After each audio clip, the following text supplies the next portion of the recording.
لكم عصير مانجا تحفه بقوام وطعم حكايه، واضفت مكون من قلب الكافيه بيحطوه بيخلي العصير زي ما انتم شايفين قوام وطعم وريحه كمان تحفه. جربوه هيعجبكم كتير. بسم الله الرحمن الرحيم. اللهم صل على سيدنا محمد وآل سيدنا محمد، صلاة تحسن بها الأخلاق وتيسر بها الأرزاق وتدفع بها المشاق وتملأ منها الآفاق، وعلى آل بيت الطيبين الطاهرين صلاة دائمة من يوم ما خلقت الدنيا إلى يوم التلاق، واسترنا بين يديك يا عزيز يا خلاق. اللهم صل وسلم وبارك على سيدنا محمد وآل سيدنا محمد. يا مساء الخير أو صباح الخير والسعادة والرضا على كل حبايبي ومتابعيني داخل مصر وخارج مصر. أهلا بكم في فيديو جديد.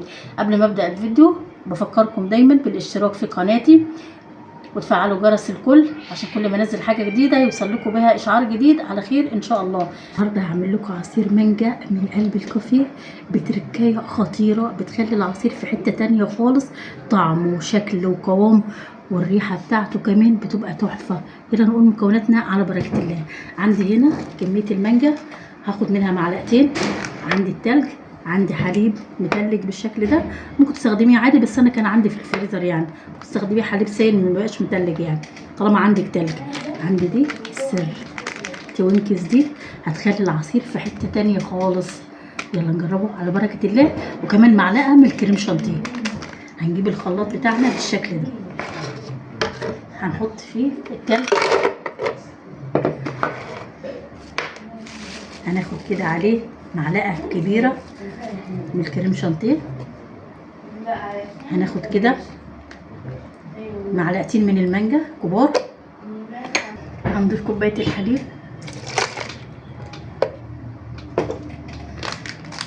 هنضيف كده التركايه اللي هتخلي المانجا في حته تانية،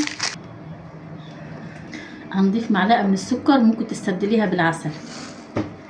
هضربهم ونرجع نشوف العصير ده مع بعض. هننزل بعصير المانجا بالشكل ده، شايفين الجمال؟ بصوا التلج نازل معاه، ما دابش كويس قوي في الخلاط عشان طبعا الخلاط مش مهيأ لضرب التلج. شايفين الجمال؟ طعم وقوام تحفه. جربوه بالطريقه دي وبتركه التوينكس في حته تانية خالص. شايفين القوام عامل ازاي؟ جربوها هتعجبكم كتير. لايك للفيديو واشتراك في القناه، فعلوا جرس الكل عشان يوصلكم مني كل جديد. الف هنا وشفا.